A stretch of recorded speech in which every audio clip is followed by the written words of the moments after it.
जिस प्रकार से हमारे दिव्यांग भाई बहनों के लिए ये शब्द की रचना की गई, सोशल जस्टिस विभाग, समाज कल्याण विभाग, इसके माध्यम से वर्षों तक एक शब्द के आधार पर कहां से कहां दुनिया बदलती।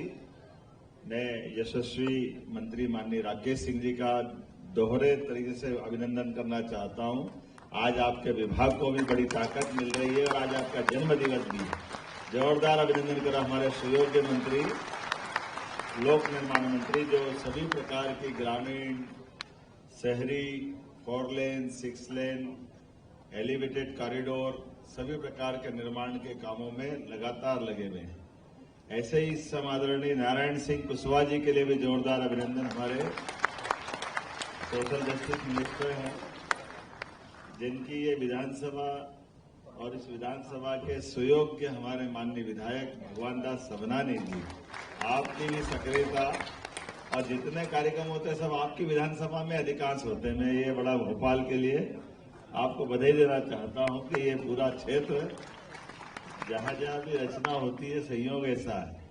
और भोपाल ये देश की सबसे स्वच्छ राजधानी और सबसे स्वच्छ राजधानी की महापौर श्रीमती मालती राय जी का भी अभिनंदन करना।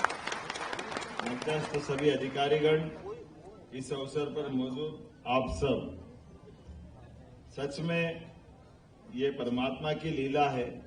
हमारे हाथ में ना जन्म है, ना मृत्यु है, ना हमारा अपना स्वयं का शरीर है। जो कुछ है ईश्वर की लीला है। वो जैसा हमको जब जन्म देना है, कोई 84 लाख योनि बताता है, कोई हमारे लिए कई बार अपने प्रारब्ध में पुण्य कर्म कम हो जाए तो फिर जन्म होना बताते हैं। अलग अलग प्रकार से हमारे इस जन्म की रचना के बारे में कई प्रकार के ग्रंथों में, कई प्रकार के ऋषि मुनियों के माध्यम से, महापुरुषों के माध्यम से ये हम सुनते आए।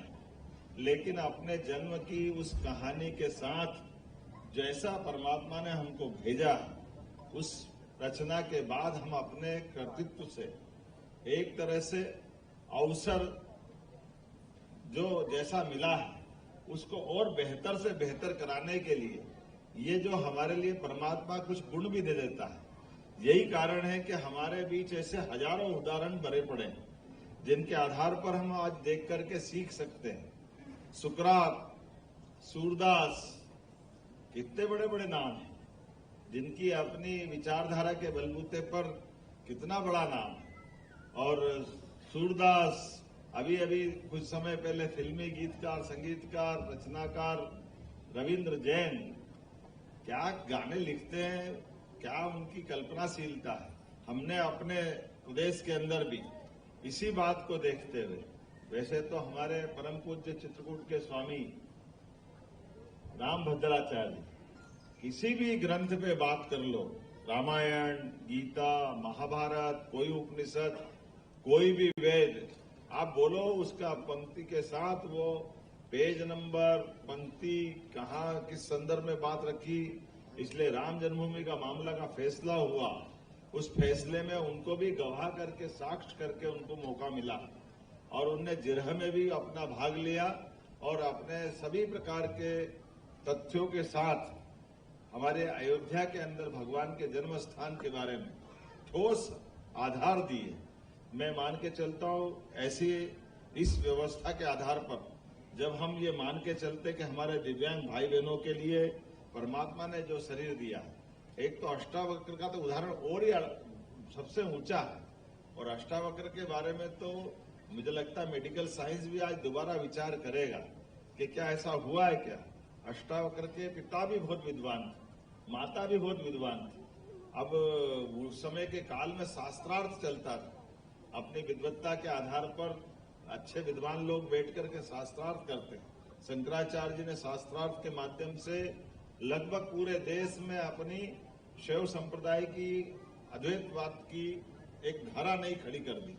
और ऐसे में हम अष्टावक्र का उदाहरण देखें। अष्टावक्र के उदाहरण में अपने पिता बहुत बड़े विद्वान हैं, लेकिन वो कोई बात कर रहे हैं कहीं अपने शास्त्रार्थ में, तो गर्भ में है बच्चा, लेकिन गर्भ से अपने पिता के साथ संवाद करके वो वहां पिता से भी बात कर रहा है और एक नहीं, दो नहीं, 8 जगह गलतियां पकड़ करके पिता को वो अपने शास्त्रार्थ से हरा देता है। ये सुनने में, पढ़ने में अटपटा भले लगता है, लेकिन ये मान के चलो कि जिस प्रकार का आज नहीं तो कल बहुत सारी चीजें भविष्य में वो सही साबित होगी। जैसे अतीत के काल में पुष्पक विमान अगर 200-300 साल पहले कहते थे तो कभी कोई मानता नहीं था कोई पुष्पक विमान होगा। गीता के अंदर महाभारत के युद्ध में जो मैदान में नहीं रहे और वो धृतराष्ट्र को पूरा दृश्य दिखा दे, लेकिन आजकल विजुअल के माध्यम से जैसा हमारा सबका हमने ये सब चीजें देख रहे हैं, आधुनिक साइंस की दृष्टि से वो सारी बातें सिद्ध हो रही। हो सकता है अष्टावक्र वाली बात भी सिद्ध होगी, लेकिन अष्टावक्र ने अपनी बात में निडरता के साथ जो खास बात उनकी रही है, उनके जीवन काल में भी जब वो स्वयं अपना जन्म लेकर के ऐसा कहते कि पिता ने नाराज होकर उनको कोई श्राप दे दिया तो 8 जगह से टेढ़े हो गए। कोई बात नहीं, लेकिन वो अपने जिस थॉट को लेकर थे, जिस विश्वास को लेकर, विचार को लेकर उन्हें शास्त्रार्थ किया, आखिरकार वो सिद्ध हुआ जब उनका जन्म हुआ। जन्म के बाद पूरा जीवन महाराज जनक का दरबार, उस दरबार में शास्त्रार्थ होने के लिए दुनिया भर के विद्वानों को बुलाया गया। और ऐसे में जब अष्टावक्र आए, जब किसी के 8 हड्डियां बाधित होगी तो चलने में, आने जाने में जो कठिनाई होती, पूरा दरबार हंसी उड़ा रहा कि ये विद्वान अपनी बात करेंगे, पहले इनको उठने बैठने का, चलने का तो क्या हालत है सब देख रहे हैं। तो उनने कड़क आवाज में वहीं से दरबार से अपनी बात को सिद्ध किया कि आप सब चमड़े के पुजारी, आप शरीर देख लो, ये विद्वानों की सभा है या शरीर के सौदागरों की सभा है। उनके एक वाक्य ने पूरा दरबार एक तरह से हिला के रख दिया। विद्वानों की सभा में विद्वान जैसी बात होना चाहिए। विद्वत्ता के लिए हमारे भी अलग पैमाने होते हैं। ये कोई सौंदर्यीकरण की प्रतियोगिता नहीं है जो शारीरिक सौंदर्य का प्रकटीकरण के आधार पर नंबर दिए जाए। मैं मान के चलता हूं आज के इस अवसर पर हम उस पवित्र वाक्य को सामने रखते हुए जब दिव्यांग की बात आती है तो दिव्यांग के अंदर परमात्मा ने, ये किसी के हाथ में नहीं, लेकिन कोई बात नहीं, लेकिन एक अच्छी बात है कि जब परमात्मा कोई एक गुण कम करता है तो उससे कई ज्यादा गुण बढ़ा देता है। वो अपनी उपयोगिता को और अच्छे से साबित करते हैं। और सभ्य समाज में इसी बात की गुंजाइश होना चाहिए कि हमारे समाज के ही अंग हैं और कोई कारण से अगर 19 से 20 हैं तो हाथ पकड़ के उनकी जो अच्छी प्रतिभा है उसको वो बेहतर से बेहतर करे, ऐसे अवसर देना चाहिए। इसी अवसरों के आधार पर हमने अपनी सरकार में 2% आरक्षण और बढ़ाया कि हाँ, हमारे पास समाज के अंदर इसी कारण से कोई कमी है तो उस कमी को और बेहतर तरीके से उनकी उपस्थिति दर्ज कर देगी। हमारे लिए ये सौभाग्य की बात है, हमारी प्रकृति की ये विशेषता है कि हम तो सर्वे भवन्तु सुखिनः सर्वे सन्तु निरामया, जब सबकी सुख की कामना करते हैं। ऐसे में हमारे द्वारा कई प्रकार के और भी योजनाओं का सरकार के माध्यम से प्रयास प्रारंभ किया है कि हमारे अपने मित्रों की, जिसके कारण से जिनको जिसकी जैसी आवश्यकता है, सरकार की योजनाएं भी उस प्रकार की रहे जिससे उनको सबको लाभ मिले। उसमें विवाह सहायता, उनको अपने अलग से शासकीय अनुदान की या छात्रवृत्ति की या अलग अलग प्रकार की, ये जैसे हमारे छोटी सी मदद करने में से उनकी जिंदगी में एकदम बदलाव आ जाता कि जो मोटर बाइक वाली व्हीकल की या बाकी प्रकार की चीजों के, यंत्रों की। इसलिए नारायण सिंह जी, आपके मंत्रालय के माध्यम से जो चाहिए सरकार सब देना चाहेगी। सरकार के पास अपने इस मामले में कोई कष्ट नहीं है।